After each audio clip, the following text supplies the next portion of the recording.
Assalamualaikum warahmatullahi wabarakatuh. Alhamdulillahi rabbil alamin.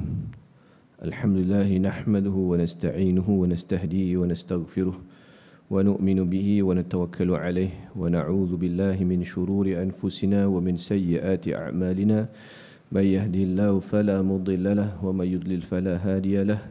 أشهد أن لا إله إلا الله وحده لا شريك له وأن محمدا عبده ورسوله المبعوث رحمة للعالمين أرسله الله بشيرا ونذيرا بين يدي الساعة فأدى الأمانة وبلغ الرسالة ونصح الأمة وجاهد في الله حق جهاده اللهم صل وسلم وبارك على حبيبنا وشفيعنا وزخرنا وقدوتنا وأسوتنا محمد الرحمة المهدى والنعمة المسدى وعلى آله وصحبه ومن تبعه ونصره وولاه أما بعد. Yang dihormati Jawatan Kuasa Surau, yang saya muliakan para pelajar Tahfiz Ad-Diniyah, Jemaah Surah Ad-Diniyah, tuan-tuan haji, para jemaah muslimin dirahmati oleh Allah Subhanahu wa taala sekalian. Alhamdulillah, pertamanya kita ucap syukur pada Allah Subhanahu wa taala kerana pada malam ini Allah Subhanahu wa taala mengizinkan kita untuk kita bertemu dan kita menyambung kembali pembacaan kitab Bidayah wan Nihayah Al-Fitan wal Malahim daripada Al-Imam Ibn Katsir rahimahullah. Wa nafa'na bihi bi'ulumihi fid darain. Amin insya-Allah. Baik. Kita masuk ke dalam bab seterusnya, iaitu bab berkaitan dengan dekatnya kiamat.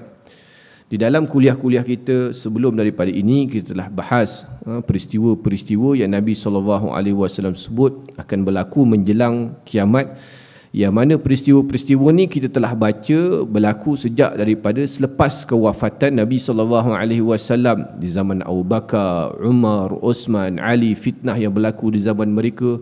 Kemudian peristiwa-peristiwa yang berlaku berikutnya hinggalah ke waktu hampir-hampir kepada kiamat, keluarlah 10 tanda kiamat yang kita telah bahas sebelum ni. Keluarnya Dajjal, turunnya Nabi Isa AS, Ya'juj Ma'juj, matahari terbit ikut barat, Dukhan, Dabbatul Ard dan lain-lainnya hinggalah 10 tanda. Maka bila selesai ke semua tanda kiamat tersebut, maka akan tibalah waktu kiamat yang disebut oleh Nabi SAW, yang mana waktu ini dirahsiakan oleh Allah Subhanahu wa taala, tidak siapa tahu. Yang Nabi boleh sampaikan hanyalah tanda-tanda kiamat sahaja, hatta waktu kiamat bila tidak diberitahu. Baik, Imam Muslim meriwayatkan dalam sahihnya dari Anas bin Malik radhiyallahu anhu, Rasulullah sallallahu alaihi wasallam bersabda, "Bu'istu ana was-sa'ah kahatain." Aku dan kiamat dibangkitkan seperti kedua-dua belah jari ini. Hadis ini diriwayatkan oleh Imam Muslim. Menurut riwayat Muslim, perawi hadis ini menyatakan bahawa dia mendengar Sahal radhiyallahu anhu berkata, "Aku pernah melihat Nabi SAW memberi isyarat dengan kedua-dua belah jarinya, iaitu di sebelah ibu jari, iaitu jari telunjuk dan jari tengah." Lalu Nabi menyebutkan hadis yang diriwayatkan oleh Muslim tadi, "Bu'istu ana was-sa'ah hakadha." Aku dan kiamat dibangkitkan seperti kedua-dua belah jari ini. Maknanya Nabi SAW sebut bahawa aku dengan kiamat jarak dia begini, jari tunjuk dengan jari tengah, betapa dekatnya. Begitu juga menurut riwayat Bukhari, aku dan kiamat dibangkitkan seperti dua belah jari ini. Baik, maka Nabi SAW ni dia sampaikan kepada kita dua ni. Ada dua hadis yang Nabi sebut kehatai ni, dua. Satu hadis yang berkaitan dengan aku dan orang yang wakafil yatim, orang yang menjaga anak yatim, kehatain. Nabi kata seperti dua jari ni juga di akhirat nanti. Maknanya kalau ada anak yatim, kita muliakan anak yatim, kita jaga dia, kita pelihara dia betul-betul, dia dibangkitkan bersama dengan Rasulullah SAW kehatain, macam dua jari ni. Sebab apa? Sebab Nabi SAW pun anak yatim, dan Nabi menggalakkan kita untuk menjaga dan memuliakan anak yatim. Kerana anak yatim ni dia tidak seperti anak-anak lain yang mempunyai ada mak ayah, ada orang yang boleh memberi perhatian kepada dia. Walaupun anak yatim ni ada penjaga, tetapi kita kata penjaga macam mana sekalipun, makcik dia ke adik-beradik dia ke, dia tidak sama seperti yang kasih sayang, perhatian dia boleh diberi oleh mak ayah. Maka sebab tu Nabi mensarankan kepada kita, kalau ada anak yatim ni, cuba buat baik kepada dia. Nabi kata dia ni akan dibangkitkan dengan aku kahatain, seperti dua jari ni. Maknanya rapat sungguh dia dibangkit dengan Nabi SAW. Untung orang begini. Kedua, ni untung tuan nak jaga anak yatim ni. Saya ada seorang sahabat duduk di Baling. Dia ni mewarisi rumah anak yatim. Dia rumah anak yatim persendirian. Bukan rumah anak yatim yang ni, persendirian kampung dekat Baling. Baling tu tuan, bukan duduk kat Al-Ustaz. Baling ni kampung lah. Dan dia yang jaga anak yatim ni asalnya bapak dia, arwah bapak dia. Jadi dia jaga pelihara dalam, tak silap saya, dan 20 anak yatim gitu. Kemudian mak dan ayah dia meninggal dunia, dan dia dengan isteri dia muda lagi. Dia lebih kurang umur saya jugalah. Maknanya orang yang ada anak kecil itu mewarisi rumah anak yatim ni, nak jaga rumah anak yatim ni dengan ada 20 budak. Takkan tiba-tiba bila mak ayah meninggal, anak yatim ni kita nak pulang, dia pun tak ada keluarga, tak ada siapa nak mengurus. Maka dia mengambil tanggungjawab jaga anak yatim ni. Masya Allah, kita tengok macam-macam ujian dia.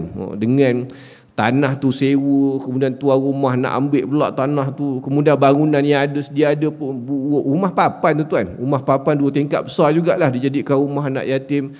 Dengan ada orang, rupanya antara rumah anak yatim dengan anak yatim ni dia bersaing juga. Ada orang nak bagi dana, dia kata bagi ke rumah dia ke sini, dah dana tu tak masuk ke rumah dia, pergi ke rumah anak yatim lain. Macam-macam tengok ujian dia. Hebat orang begini. Maka selayaknya lah dia ni, kalau dia ikhlas, bersungguh-sungguh jaga anak yatim ni kerana Allah Subhanahu Wa Taala, dia akan bangkit bersama Rasulullah SAW. Kedua, Nabi sebut tadi hadis ni berkaitan dengan kiamat. Aku dibangkitkan dengan kiamat, jarak dia hakadha kahatain, seperti 2 jari ni. Bermakna Nabi SAW nak bagi tahu pada kita bahawa Nabi diutuskan dengan kiamat ni sudah sangat dekat. Ketika Nabi diutus 1400 tahun dulu, aku dengan kiamat Nabi kata diutuskan ni sangat dekat. Kenapa Nabi sebut begitu? Kerana kita ni, manusia ni, makhluk terakhir Allah Ta'ala cipta.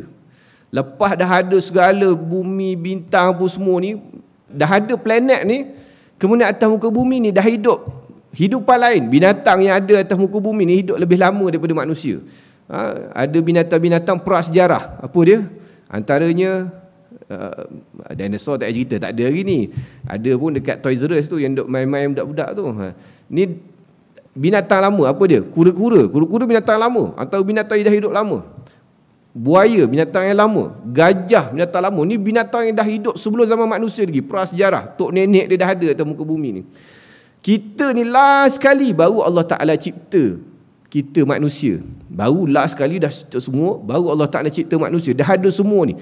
Alam ni sebelum manusia ada berapa tahun dah ada? Wallahu alam, tak ada orang boleh kira. Sebab tu ada saintis-saintis kira sampai bilion tahun, ratus juta tahun.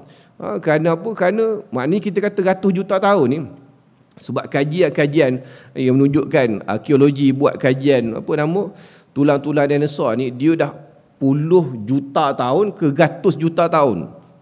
Alam ni berapa lama kita tak tahulah. Lama sangat. Sebab tu ada yang taik bintang yang jatuh ke bumi, dia kata ini adalah benda yang kamu tengok paling tua sekali seumur hidup kamu. Kerana benda ni datang daripada tempat lain dan umur dia ni dah ratus juta tahun.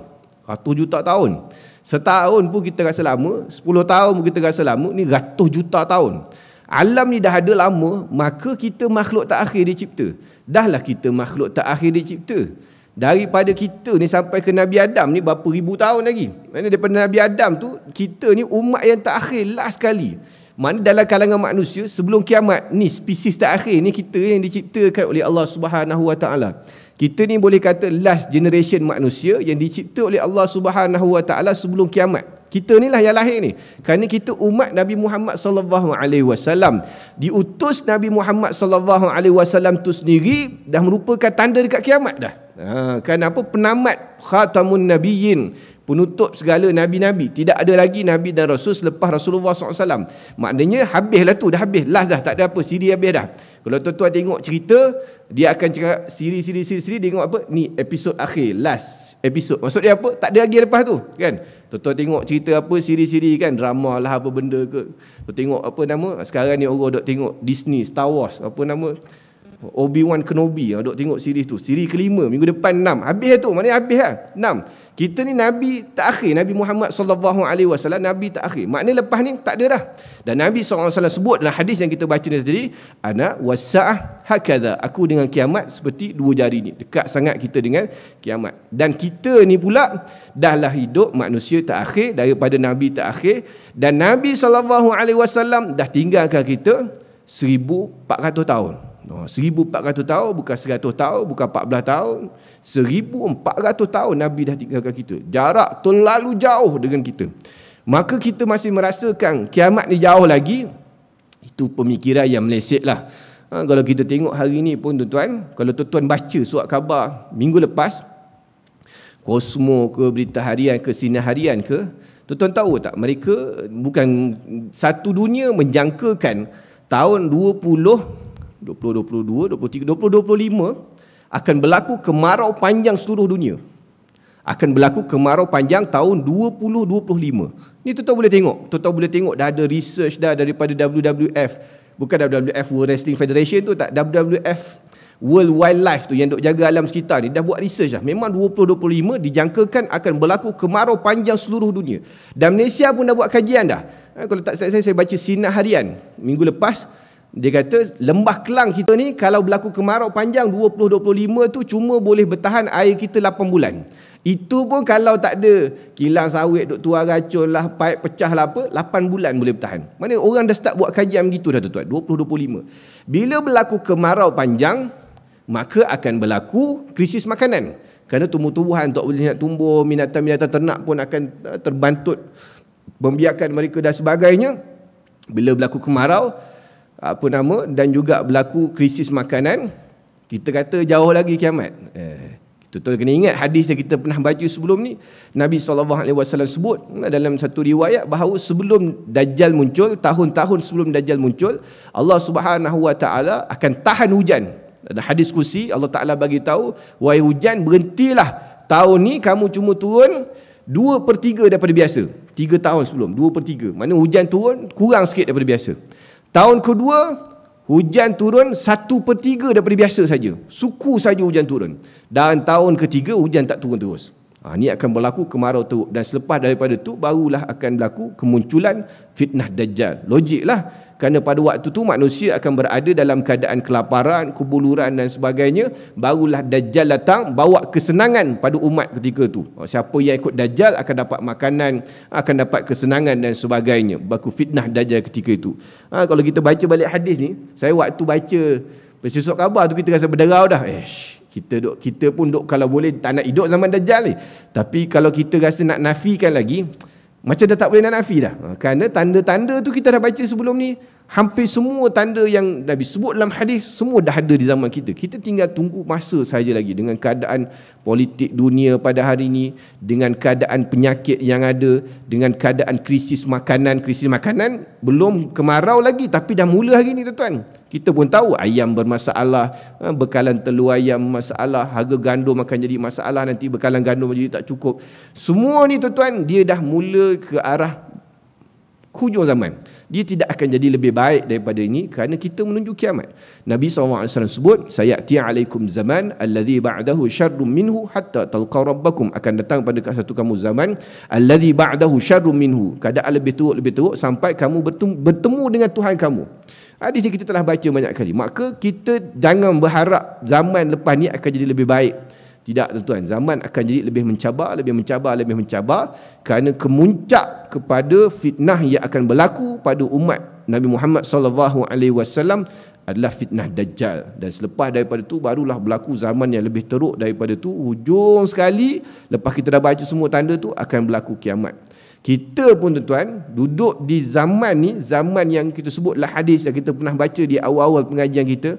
Nabi SAW bahagikan umat Nabi Muhammad ni dalam hadis kepada 5 bahagian. Kan kita dah sebut sebelum ni. Yang pertama iaitu zaman takunun nubuwah fikum masyaallahu an takun summa yarfa'uha idza syaa'a yarfa'ha. Zaman Nabi sallallahu alaihi wasallam ada hidup. Maknanya ni 23 tahun, 13 tahun Mekah, 10 tahun Madinah. Wafat Nabi sallallahu alaihi wasallam, tamat zaman ni.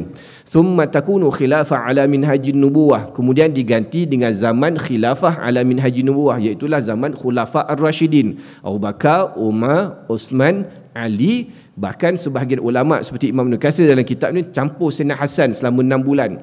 Tamat habis pada zaman tu, maka habis fasa kedua. Summa takunu mulkan 'addan. Kemudian digantikan dengan zaman kerajaan menggigit. Para ulama sebut kenapa dipanggil zaman kerajaan menggigit, kerana dia sistem monarki.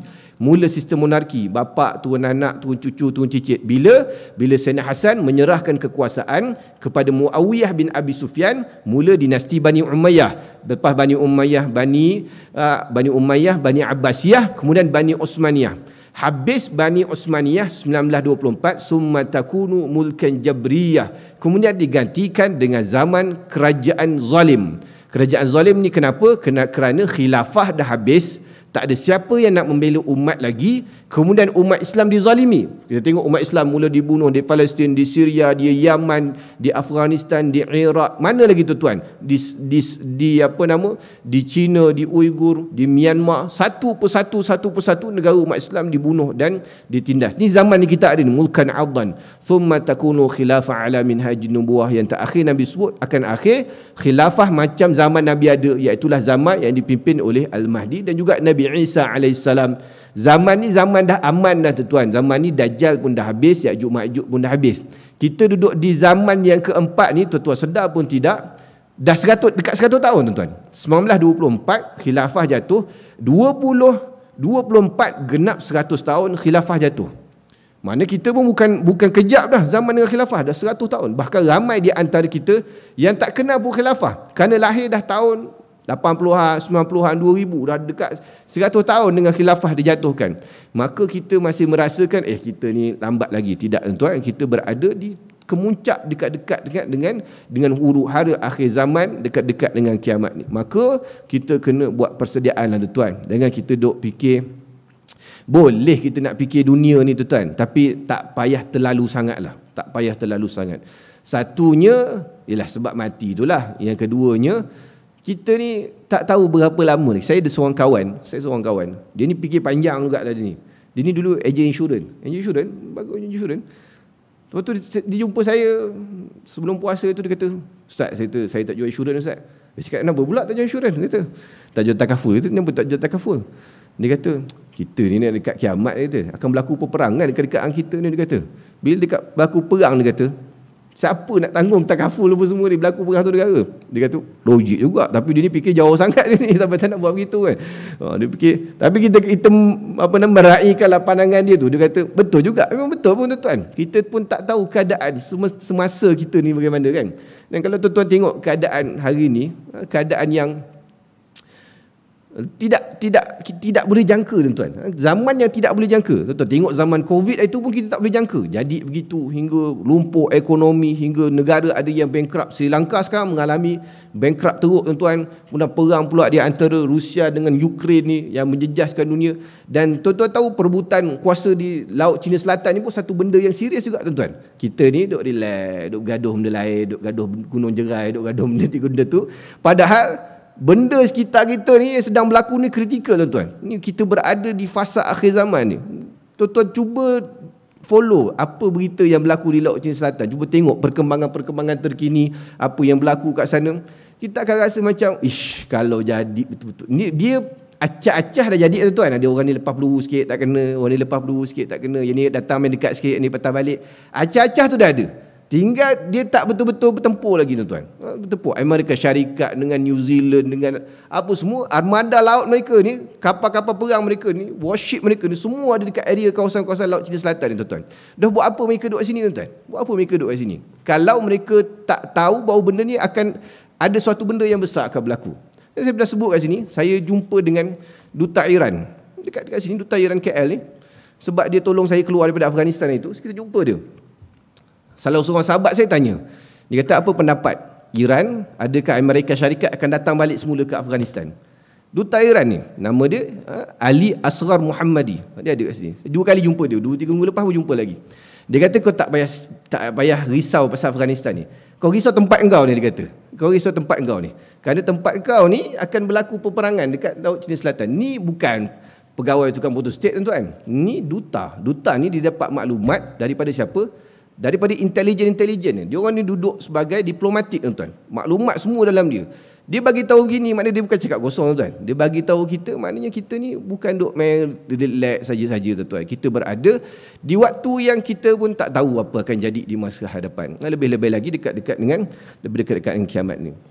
Dengan tanda-tanda yang cukup banyak. Kalau kita masih menafikan lagi, ni kebetulan ni, tak adalah lagi, lambat lagi ni, ustaz ni mandai, takut korang. Tak apa, kita kata tak apalah. Kalau satu dua kita boleh kata kebetulan. Tapi kalau kita baca hadis tu dah macam semua tu ada dekat zaman kita, dah kan kita nak kata kebetulan lagi kan? Takkan kita nak kata kebetulan lagi. Kita cuma tunggu bila saja. Dia tinggal tunggu masa bila sahaja perkara-perkara yang ni akan berlaku. Kemudian menurut riwayat Bukhari daripada Ibnu Umar radhiyallahu anhu, Rasulullah sallallahu alaihi wasallam bersabda, "Innama ajalukum fi ajli man khala min al-umam ma baina salatil asri ila maghrib syams wa innama mathalukum wa mathalul yahud wan nasara." Hadis ni panjang lagi, tapi Imam Ibn Katsir dia ambil setekat ni sahaja.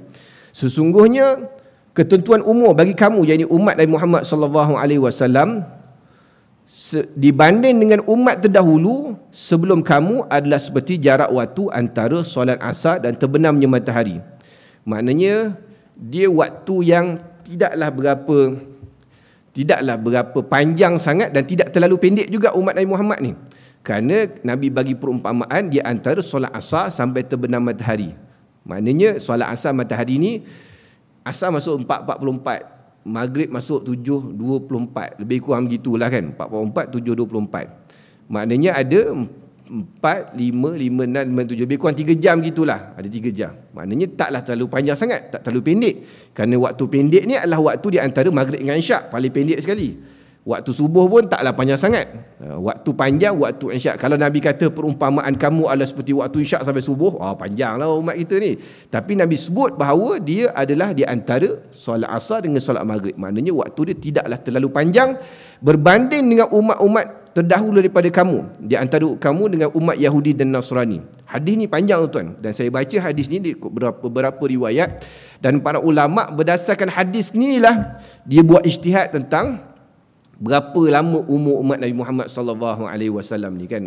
Kan saya pernah sebut sebelum ni, antaranya seperti Al-Imam Jalaluddin As-Suyuti. Berdasarkan hadis ni juga tuan-tuan, Imam As-Suyuti buat kiraan. Dia kata umat Nabi Muhammad sallallahu alaihi wasallam ni, dia kata sampai 1477 Hijrah, dia kata. 1477 Hijrah. Ni kiraan Imam Suyuti 1477. Sekarang 1444 kan, 1444 77, maknanya dalam 30 tahun lebih lagi, kita kira gitu. Ini anggaran dia. Ni bukan orang untuk sembang kedai kopi tuan-tuan, ni Imam Suyuti. Dan kedua daripada Imam Ibn Rajab Al-Hambali, seorang ulama besar dalam mazhab Hambali. Level Imam Ibn Rajab ni dalam mazhab Hambali seperti Imam Nawawi dalam mazhab Syafi'i. Besar, ulama besar. Dia punya kiraan, dia kata umat Nabi Muhammad akan lebih 1400 Hijrah, tapi takkan lebih 1500 Hijrah. Ni kiraan dia. Berdasarkan hadis ni tuan. Panjang, hadis ni lebih panjang lagi dari kiraan dia. Ulama buat, dia bukan duk kira sebarang, dia ada berdasarkan ilmu dia, kefakihan dia buat kiraan. Tapi ini semua pendapat peribadi dia saja. Maknanya yang tahu bila hanyalah Allah Subhanahu Wa Taala. Tapi kiraan dia berdasarkan hadis ni lebih kurang gitu. Kerana Nabi dah bagi hint lebih kurang macam itulah. Kalau kita kata 1500 Hijrah pun tak sampai 100 tahun lagi tuan-tuan. Maknanya lebih kurang ada 60 tahun lagi begitulah kita kata, dekat tamatnya umat Nabi Muhammad ni. Adapun begitu, kita pun tidak tahu bila waktunya. Nampak macam dekat, nampak macam jauh juga tuan-tuan. Satu lagi tuan-tuan saya nak sebut juga, ni berita yang saya baru dapat dalam beberapa 2-3 minggu lepas. Saya jumpa dengan kumpulan anak-anak muda Palestin yang duduk dekat Istanbul. Dia ni bantu di sekitar Baitul Maqdis tu, memang ada projek bantu situ. Jadi panjanglah nak cerita pasal ni. Tapi nak ceritanya tuan-tuan, Baitul Maqdis ni sekarang dia kritikal. Israel ni dia bersusah payah nak jaga ni. Kenapa? Kerana dia pun sangka bahawa dia tak boleh nak bertahan lama dah. Tuan-tuan, ikut pendapat Syekh Ahmad Yasin, Syahid Syekh Ahmad Yasin, pengasas Hamas, tahun 2004 dia keluar sembahyang subuh, helikopter Apache Israel lepas roket kena ke dia, pecah kepala dia, meninggal dunia syahid. Pengurusi kita Haji Zul dah pernah pergi ke rumah Syekh Ahmad Yasin, pernah bergambar dengan dia punya ridak dia, dengan kursi roda dia. Syekh Ahmad Yasin tuan-tuan, kiraan dia kata Palestin, Baitul Maqdis akan bebas tahun 2022. Tahun kita ni tuan, ikut kiraan Syekh Ahmad Yasin. Ada seorang lagi, saya lupa nama dia siapa, dia kata Palestin akan bebas 2027. Dan mengikut intelijen Israel tuan, intelijen Israel, dia kata dia cuma boleh bertahan. Israel ni dia cuma boleh tahan sampai 2030 saja. Mana ni maksimum 2030. Dia kata dia pun tak mampu nak bertahan. Dia berdasarkan kiraan dia dengan kebangkitan umat apa semua, dia pun dia tahu keadaan ni. Dia kata dia cuma boleh bertahan 2030. Maknanya dalam waktu terdekat 2022, 2027, 2030. Ada lebih kurang 7-8 tahun lagi begitu. Dan kita kena ingat bahawa bila Baitul Maqdis dibebaskan, tu tanda Islam dah menang. Islam dah menang, maknanya waktu tu dah selesai semua ni tuan. Kita dah menang, dah memerintah Baitul Maqdis. Jadi khilafah ala minhaji nubuwah semua. Kalau betul lah kita kata kiraan ni, nampak macam betul lah tu, dekat sangat ni tuan. Dan kawan-kawan saya yang duk aktivis Palestin ni berjumpa, duk sembang benda ni lah. Sebab dapat maklumat ni bukan daripada satu sumber, dapat daripada kawan-kawan kita di Palestin, daripada NGO-NGO luar lain, mereka yang terlibat secara langsung di Baitul Maqdis. Mereka dapat maklumat ni, kata macam dekat sangat kita ni. Kita ni macam memang menunggu masa je sebenarnya tentang dengan apa yang akan berlaku. Baik. Kemudian habis bab ni. Baik. Nabi SAW dalam hadis lain berkaitan dengan tajuk ni juga dekat dengan kiamat. Nabi SAW, hadis riwayat Muslim daripada Aisyah radhiyallahu anha, dia berkata orang-orang Badui kalau datang Rasulullah SAW, mereka bertanya tentang kiamat. Orang Arab Badui ni kan, kita pernah baca pun hadis sebelum ni, dia selalu jumpa Nabi, suka tanya Nabi bila kiamat. Nah sekali tu Nabi tanya, engkau ni sibuk tanya kiamat, persiapan kamu kiamat buat apa? Satu Nabi tanya gitu. Yang ni juga dia datang juga, asal datang jumpa Nabi tanya kiamat, asal datang jumpa Nabi tanya kiamat. Macam orang kita lah tuan. Orang kita dengar cerita bab kiamat ni suka, tanda kiamat Dajjal nak keluar. Persiapan tak buat apa pun. Bangun subuh pun lambat, baca Quran tak baca, Al-Kahfi pun tak hafal, apa pun tak ada. Tapi duk suka pasal kiamat. Sama juga ni orang Arab Badui ni, dia tanya Nabi, ya Rasulullah bila kiamat? Kemudian Nabi SAW jawab. Nabi tengok pada sahabat yang paling kecil pada waktu tu, siapa yang paling muda pada tu. Waktu tu Nabi SAW sebut bahawa ya'ish hadha lam yadrikul haram qamat alaikum sa'atukum. Jika budak ni umur dia panjang, belum lagi ditua, kiamat kamu sekalian akan pun terjadi. Ikut riwayat lain lagi, daripada Anas radhiyallahu anhu, bahawa seorang lelaki tanya pada Rasulullah SAW soalan sama bila kiamat. Nabi SAW pun sebut perkara yang sama, ya'ish hadzal ghulam fa'asa alla yudrikul haram hatta taqum as-sa'ah. Jika anak ni, budak kecil ni umur panjang, belum lagi ditua, maka kiamat pun akan jadi. Baik, apa yang dimaksudkan oleh Rasulullah SAW ini adalah kiamat kecil, iaitu kematian yang akan berlaku pada setiap orang. Nabi jawab dengan cara begitu. Orang nak tanya kiamat, Nabi kata kiamat ni ada dua. Maknanya kiamat satu, kiamat kubra, kiamat yang akan berlaku, kehancuran alam. Kiamat kedua yang kita kena ambil berat juga adalah kiamat mati kita. Dan Nabi SAW sebut dalam riwayat yang lain, tas'aluni 'anis sa'ah wa innama 'ilmuha 'inda Allah wa uqsimu billahi ma 'al ardi min nafsin manfusatin ta'ti 'alaiha mi ahsanah. Mereka bertanya pada aku tentang kiamat. Nabi sebut bahawa innama ilmuha indallah, sesungguhnya kiamat ni ilmu dia di sisi Allah Subhanahu wa taala, Allah Taala sahaja yang tahu. Dan aku bersumpah di sisi Allah Subhanahu wa taala, ma'al ard, apa yang ada di atas bumi ni, min nafsin manfusah, yang hidup, yang bernafas pada hari ini, ta'ti 'alaiha mi ahsanah, takkan hidup 100 tahun lagi. 100 tahun lagi takkan ada. Maknanya Nabi sebut tentang kiamat kecil.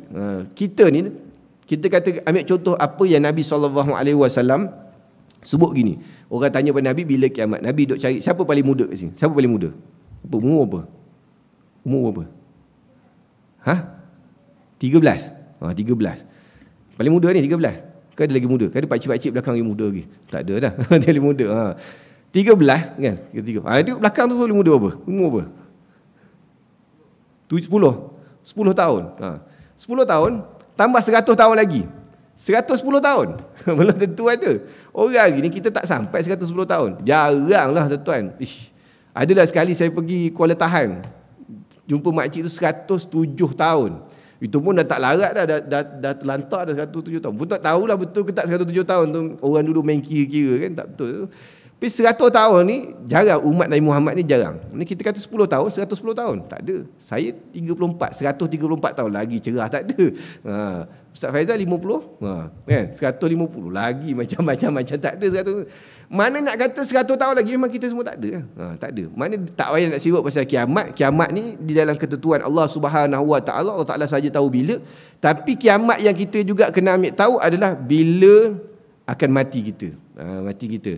Itu kalau sampai 100 tahun. Kalau kata sampai umur 70 tahun, 80 tahun pun syukur dah. Ada orang hari ni, pakcik hari ni boleh sampai umur 70, 80 tahun ni syukur dah. Kita ni generasi muda ni nak kata sampai, tak tahulah sampai umur berapa kita ni. Penyakit macam-macam. Tak penyakit kena langgar pula accident. Hari ni kemalangan banyak kan. Punya jaga makan makanan organik, senam hari-hari, pergi gym, lari sana sini apa semua, tak isap rokok. Tiba-tiba naik motor kena langgar lori ayam pula, meninggal juga. Nak kata apa? Kan? Penyakit macam-macam, payah kan? Kita tak boleh nak jangka. Maknanya memang kita ni betul Nabi SAW sebut. Nabi sebenarnya nak bagi tahu pada yang tanya ni, kamu ni tak payah tanya sibuk sangat pasal kiamat. Kiamat ni Nabi sebut bahawa dia ilmuha indallah. Dia dalam pengetahuan Allah Ta'ala. Yang kamu kena duk fikir ni kiamat kamu ni. 100 tahun lagi kamu semua pasti tak ada atas muka bumi ni, kamu dah duduk dalam kubur. Maka kita ni bila nak duduk dalam kubur kena buat persiapan untuk menghadapi menghadapi dekatnya waktu kematian kita ni. Kerana kematian ni dia tidak ada bila. Kita tak tahu bila berlakunya kematian ni. Baik. Kalau dia tahu mati ni bila, senang. Baik.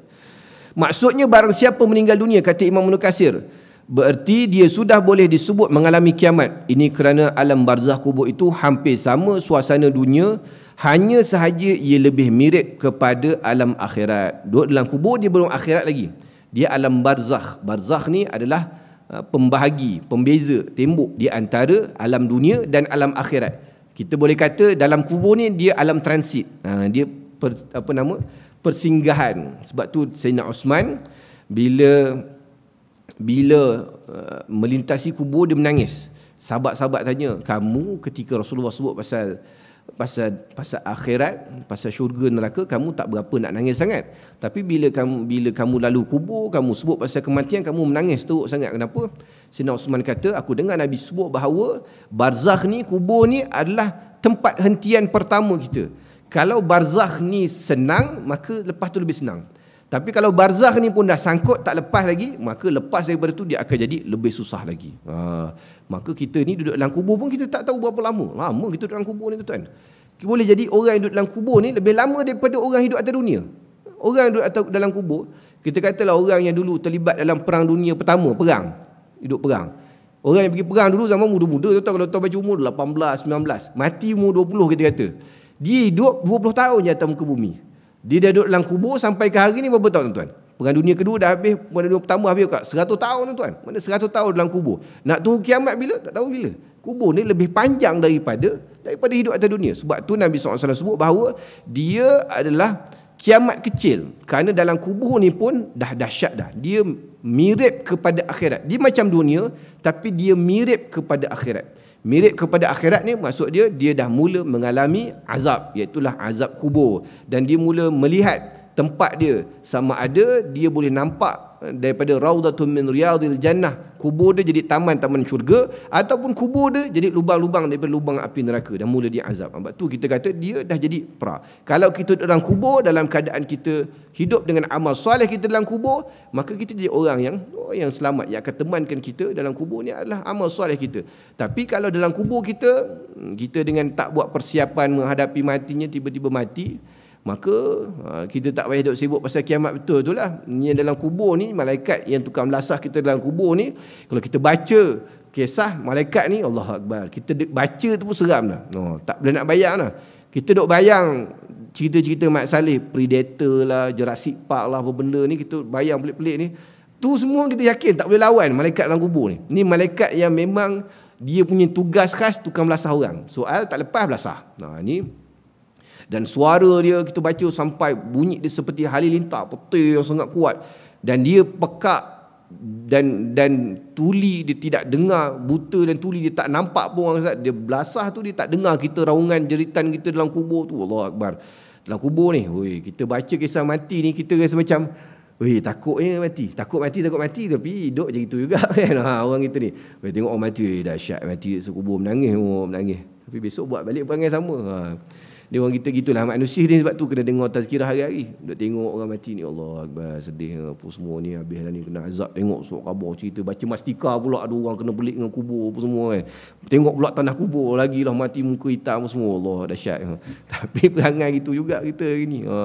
Manusia memang begitulah, dia mudah lupa. Sebab itulah manusia ni kita kena sentiasa duduk dekat dalam majlis ilmu. Duduk majlis ilmu ni kita duduk beringat selalu. Lupa kejap datang ingat balik, lupa kejap datang ingat balik. Kerana kita mudah lupa. Kena ada peringatan yang berterusan untuk kita umat ni. Kena ada peringatan. Lepas tu disebut bahawa orang yang tidak datang majlis ilmu lebih 40 hari, hati dia akan mati. Hati mati ni sebab apa? Sebab tak ada orang bagi peringatan kat dia. Tak ada orang ingat kat dia. Ingat. Kita dia dengar teringat. Bila kita dengar kuliah ni, bila kena ke kita ni, kita patut rasa syukur. Aku silap ni, ada benda silap ni. Kadang-kadang balik rumah pun duduk sembang ayah betul lah ayah sebut betul ni, ada benda kita tersilap juga kadang-kadang kan. Kita tersilap. Bila kena ke kita tu kena syukurlah Allah Taala bagi peringatan pada kita kan. Ni tak ustaz sampai ni kau ni. Kau ni duduk kita ke kawan dia kan. Ada kadang-kadang saya kuliah kat surau-surau ni, kita nampak pak cik ni, dia tunjuk pak cik ni. Tu kau ni. Dia tunjuk muka gitu. Kita duduk depan ni kita nampak semua kan. Tunjuk kau tu duduk gelak gini, tu kau itu. Saya sebut malam pasal tak disat ukuk kat surau kan. Geng-geng ni sat lokok belakang surau. Bukanlah belakang sangat, belakang gitu je kat belakang surau. Dia tu kau ni sat ukuk belakang surau. Kita boleh baca mulut dia tu, baca sebut apa kan.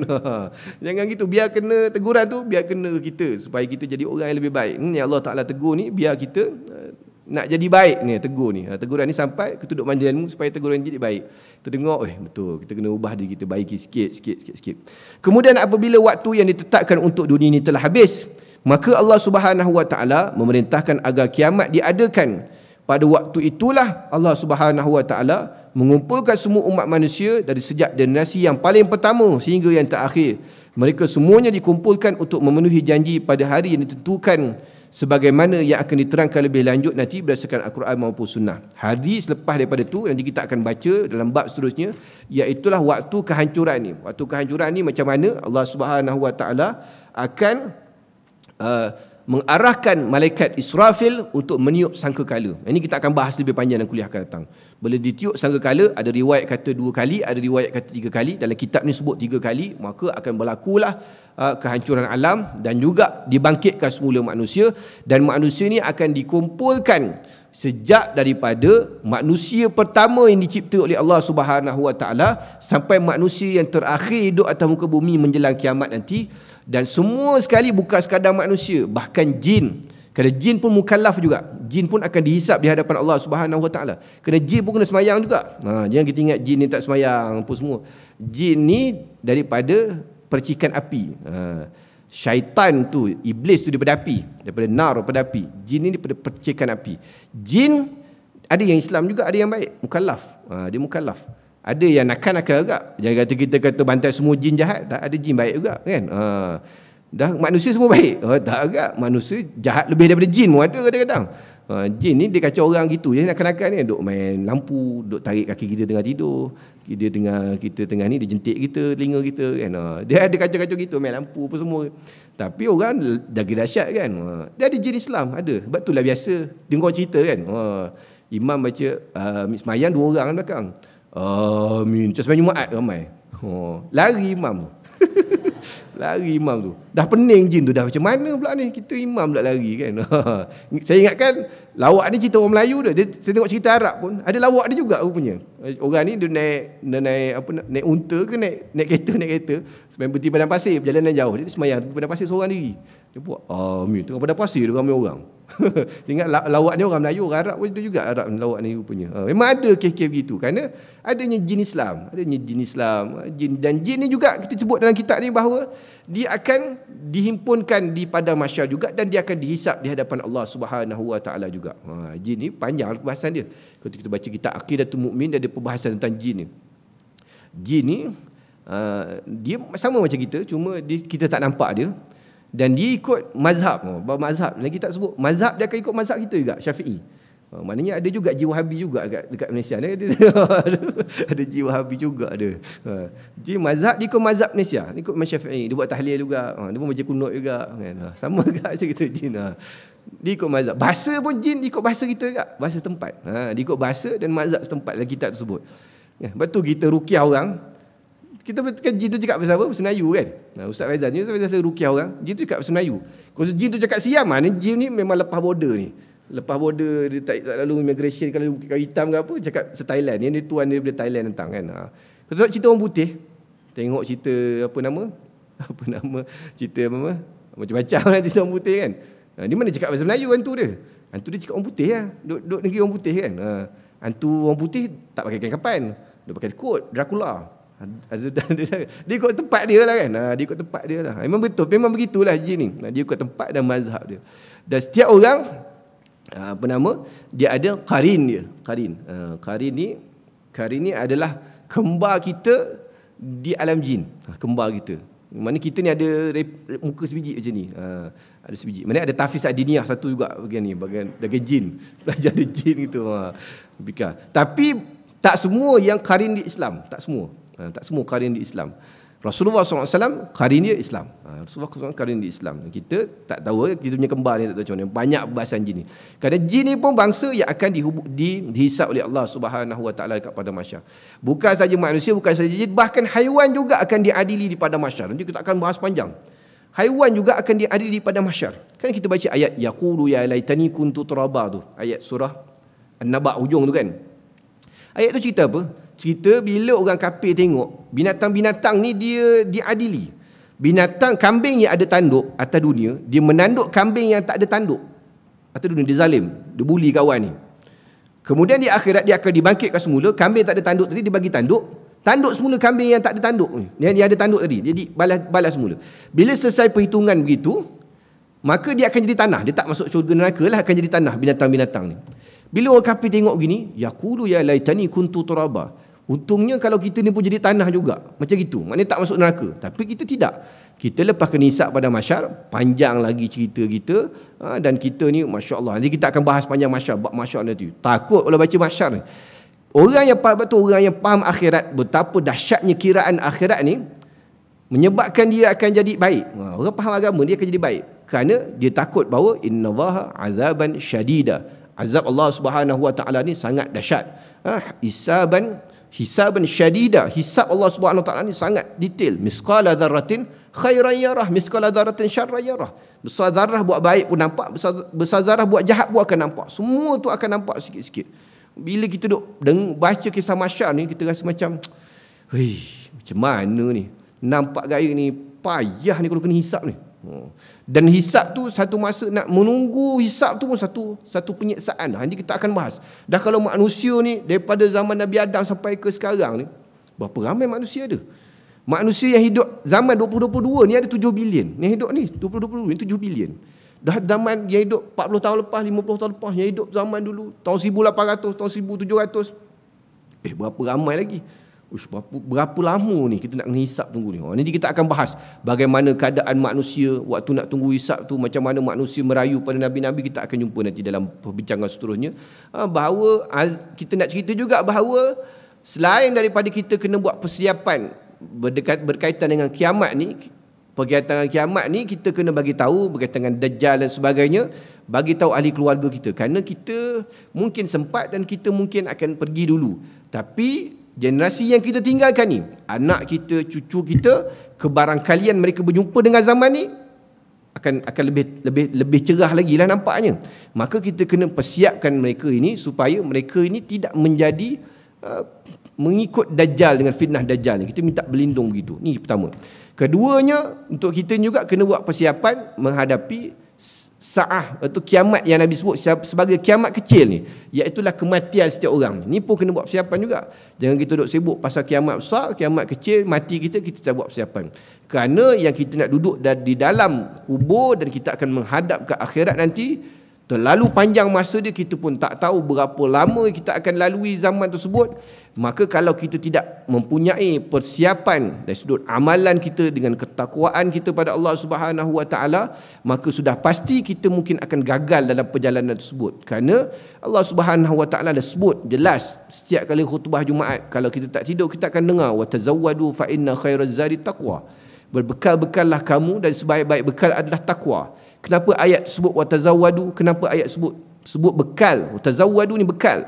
Kerana menunjukkan perjalanan jauh. Allah Ta'ala nak bagi tahu bekal kamu siap-siap. Jalan kamu ni jauh lagi. Dan sebaik bekal kamu adalah takwa pada Allah Subhanahu Wa Ta'ala. Hidup dengan penuh ketakwaan, tinggalkan apa yang Allah Subhanahu Wa Ta'ala larang, buat apa yang Allah Ta'ala suruh, penuhkan amal bekal cukup-cukup, supaya bila kita nak pergi perjalanan jauh ni, bekalan kita akan cukup. Kerana bekal ni dia merujuk kepada perjalanan jauh. Dia tidak merujuk kepada perjalanan dekat. Dia makin jauh perjalanan, makin lama perjalanan, makin banyak bekal kita bawa. Sebab tu bila orang bawa beg banyak-banyak, pergi camping 3 hari je, bawa beg banyak, orang kata macam nak pergi umrah kau ni. Kenapa orang tahu macam nak pergi haji, pergi umrah ni, beg banyak lah, perjalanan lama. Ada yang 20 hari umrah haji sampai 45 hari pun ada, 50 hari pun ada. Jadinya banyak bekal menunjukkan lama kat situ. Maka Allah Ta'ala kata bekal-bekal, biar bekal banyak sikit. Kerana apa? Perjalanan kamu ke akhirat ni jauh lagi, panjang lagi masa kita ni yang akan kita berhadapan dengan akhirat ni. Dan masalahnya adalah kita tidak tahu bila. Kita ni banyak bekal dunia semata, sedangkan kita bekal benda yang kita akan tinggal. Ini benda bekal yang kita akan tinggal. Sebab tu Nabi SAW mengajar kepada kita supaya tidak terlalu mencintai dunia. Ni yang Nabi ajar. Kenapa? Kerana Nabi tak nak umat dia terlalu leka dan lalai terhadap dunia hingga lupa pada akhirat. Walal akhiratu khairun wa abqa. Dan akhirat itu lebih baik dan lebih kekal. Apa sahaja yang kita nampak di dunia ini, di akhirat benda tu lebih baik dan lebih kekal lagi. Harta akhirat lebih baik, lebih kekal lagi. Mahligai di akhirat lebih baik daripada rumah kita dekat dunia dan lebih kekal lagi. Sebab tu Allah Ta'ala sebut khairun walil akhiratu khairun wa abqa. Akhirat tu lebih baik dan lebih kekal lagi. Maka kita kena mengejar benda yang kita nak dapat kekal, bukan mengejar benda yang kita akan tinggal. Kejar sekadarnya sahaja cukuplah. Jangan sampai melampaui batas. Jangan sampai cinta dunia ni masuk dalam hati kita. Jangan sampai hari-hari mulut kita cerita pasal nak cari duit, cerita pasal dunia, cerita pasal nak beli kereta ni, cerita pasal dunia semata-mata. Bila kita sebut hari-hari, benda tu akan masuk dalam hati kita. Sebab tu kalau kita join jemaah tabligh, dia sebut apa? Dia sebut kebesaran Allah Subhanahu Taala hari-hari. Bagus tu. Supaya sebut kebesaran Allah Taala hari-hari, Allah Taala Maha Kuasa, makhluk tak ada kuasa, ni latih begitu.